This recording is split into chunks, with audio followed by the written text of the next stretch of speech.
Good afternoon and welcome everyone. Welcome. We got ourselves a game here against Barry from Hungary. Welcome, Barry.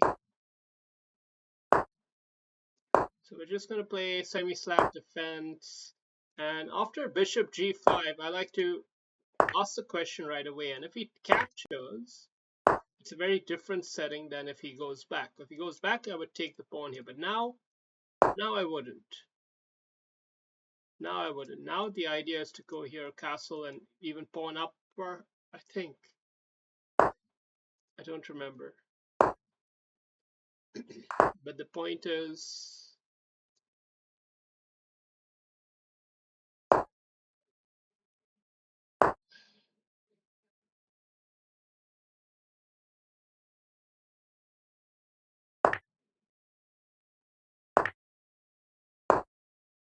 something like this.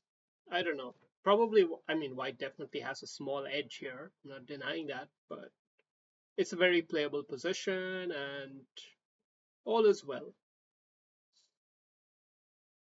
So he's going for the outpost. Fair enough. Got to let him have the outpost. But in exchange, what he gave up with this outpost is he gave up this big square here. So what do we want to do?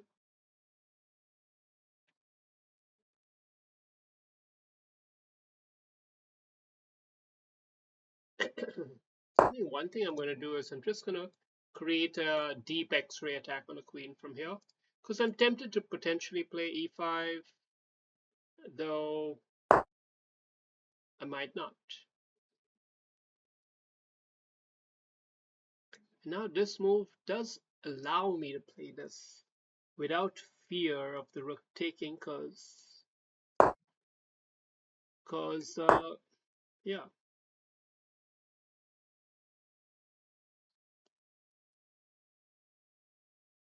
Now he's reinforced that pawn, which means what? Practically for us, I guess what it means is at least we can play against this rook here a little bit, and now recircle for the deep outpost. That's what this structure calls for.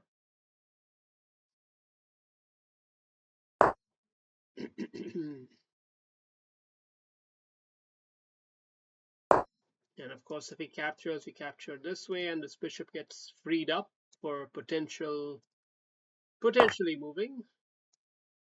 But let's see what he does. He does have this nice outpost, and he's hoping that that will materialize into something. But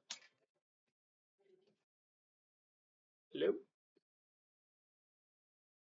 what's up?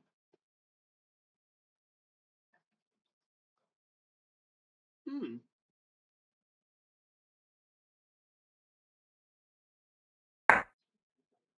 Not much. Just playing a game. Hmm.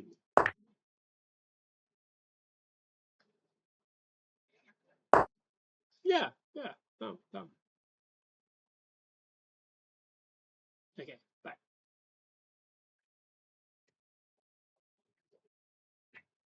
Okay.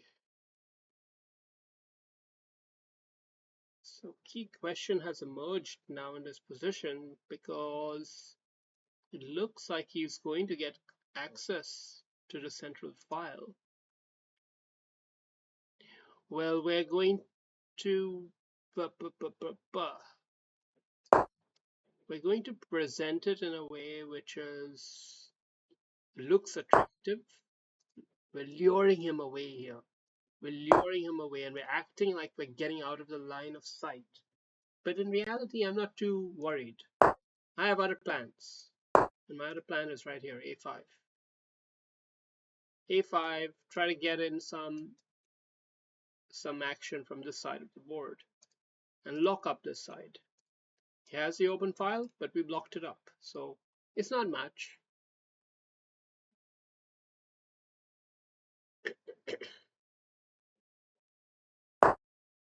He's taking a knight. Fine, fine.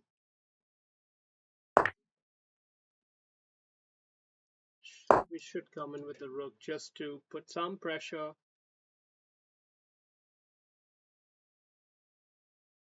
Sooner or later, we'll have to do something about this knight. I think now bishop here. Now definitely bishop there is a very attractive proposition.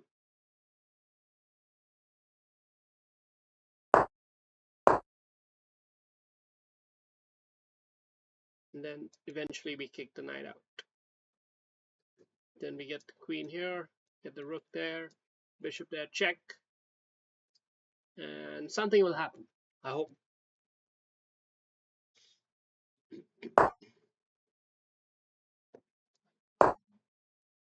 I get the feeling he's not too happy with his position at the moment.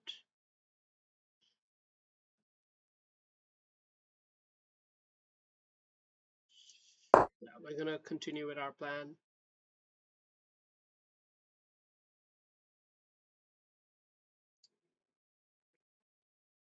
I don't think he's feeling very comfortable at the moment. He doesn't know what to do. So he's gonna try to just hold on.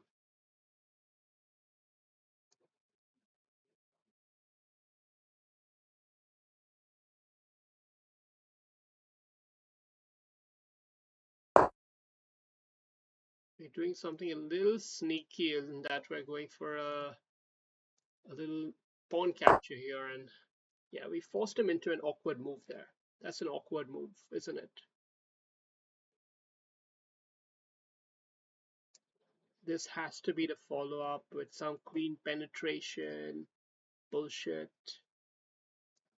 I think we'll open up a potential avenue over here as well.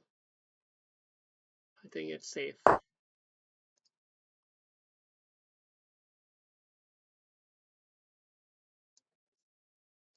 Now we're coming from the back too.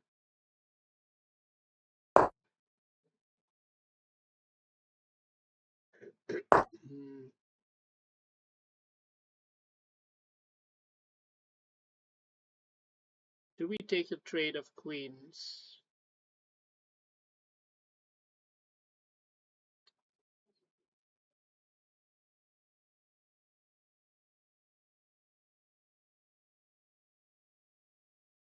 I think not. I think we will try to undermine his position. So now we'll take a check.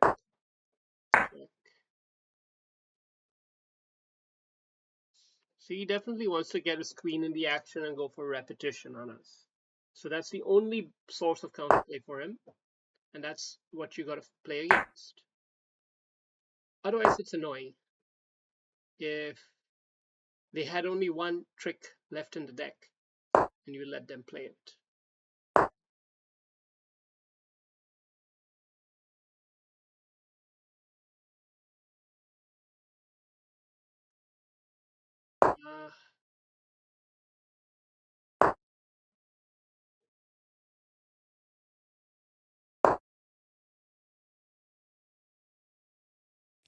Yeah.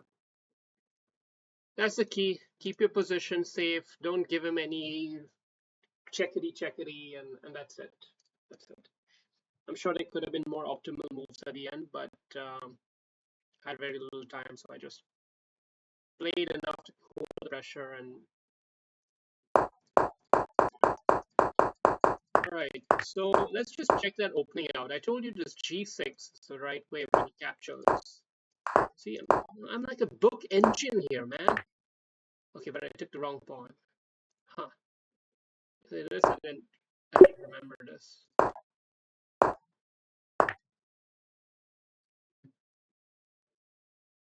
I didn't remember this, and I don't understand it either. I guess the point is, when you capture here, his bishop takes back and it's biting on granite because of this pawn chain, mini pawn chain. But when you take from here, the knight comes in with tempo. So maybe that's why. That's my theory anyway.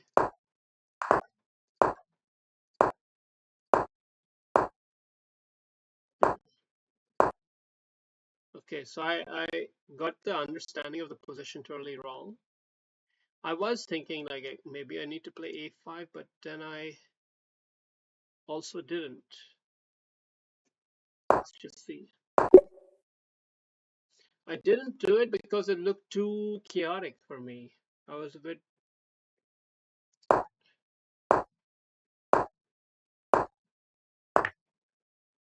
reluctant to get into something that was too messy looking, but maybe I shouldn't have been. Yeah. Instead, we get into this situation where white is way up on,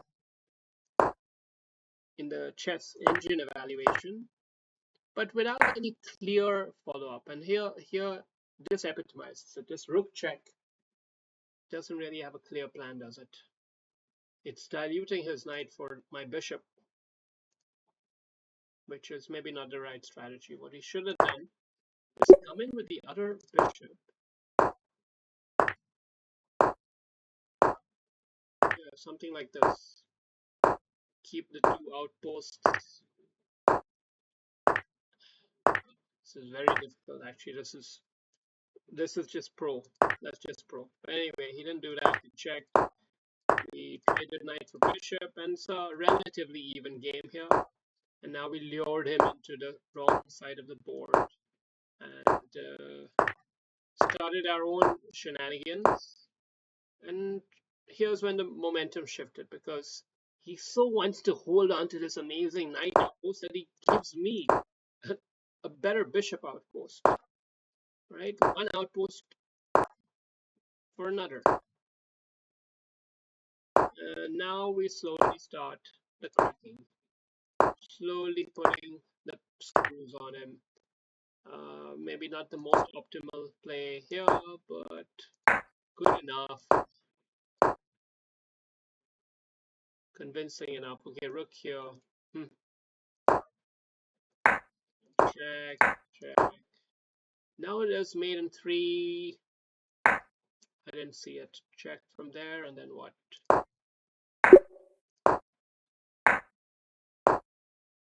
Yeah, that's nice. All right, hope you enjoyed. Cheers.